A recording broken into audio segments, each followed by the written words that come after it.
আমি হিংসুটে। তো আগে তো বুঝিনি। মানে তুমি বুঝলে কি করতে? বিয়ে করতে না আমাকে? হ্যাঁ, তুমি যদি আগে বুঝতে যে আমি হিংসুটে, তুমি কি করতে? বিয়ে করতে না আমাকে? ভাবতাম। আচ্ছা, তা এখনো ভেবে দেখতেই পারো। এখনো তুমি ভেবে দেখতে পারো। তোমার বাড়ির বাইরে তো এখনো সমস্ত পাত্ররা বড়মাল্য হাতে নিয়ে দাঁড়িয়ে আছে তোমাকে বিয়ে করার জন্য। আর জানো সবার আগে কে দাঁড়িয়ে আছে? গেস করো।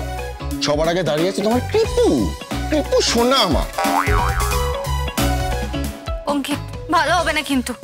দেখেছো তো গীতা বৌদি কি সব কথা বলছে। আমি তো জাস্ট একটু ইয়ার্কি করেছি।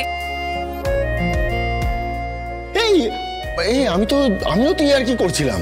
শোনো, আমি তোমাকে লাস্ট টাইম বলে রাখবো, এরকম ইয়ার্কি আমার সাথে কখনো করবে না। আমার একদম ভালো লাগে না। হ্যাঁ, এই খাচ্ছে কেন? এই ধর ধর ধর ধর ধর। এই দেখেছো তো, দেখেছো আমার বউটা না দিন দিন বাচ্চা হয়েছে। মানে ইয়ার্কি বোঝে না একবার। এই কেঁদো না প্লিজ। ঠিক আছে ঠিক আছে, তুমি কেঁদো না প্লিজ, কেঁদো না প্লিজ। না মানে বলছিলাম কি যে এখানে না সব গুরুজনরা আছে। আরে চাপ নেই, আমি জানি এখানকার গুরুজনরা সব মাই ডিয়ার আছে। তাই? হ্যাঁ। মোটেও না, আমি কিন্তু সম্পর্কে তোমার বৌদি হই।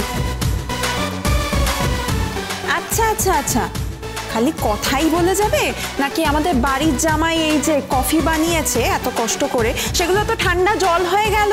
হ্যাঁ তাই তো। তাহলে দেখি কেমন করেছে। হোল্ড অন, আমি দিচ্ছি।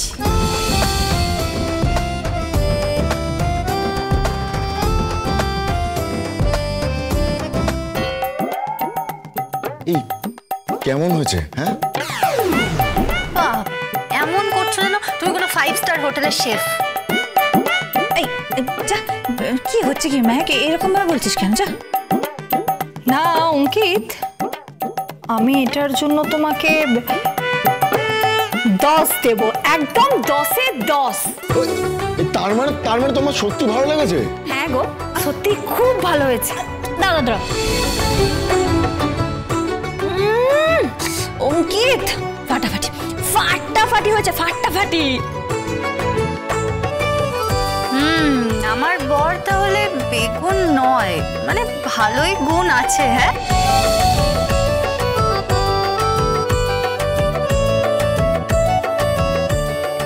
জানো স্বস্তিক বাবু খুব ভালো কফি বানাতো, খাইয়েছে আমাকে অনেকবার বানিয়ে।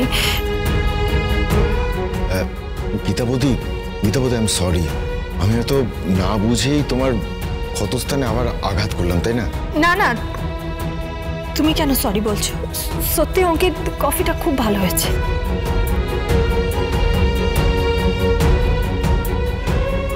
গীতা বৌদি, তুমি এখনো বিশ্বাস করো যে ছোট্টার সবকিছু মনে পড়বে? পড়বে মেহেক, পড়তেই হবে, নাহলে তো ভালোবাসা মিথ্যে হয়ে যাবে। মিথ্যে। গীতা LLB সোম থেকে রবি প্রতিদিন বিকেল 5টায় স্টার জলসায় ও জিও হটস্টার।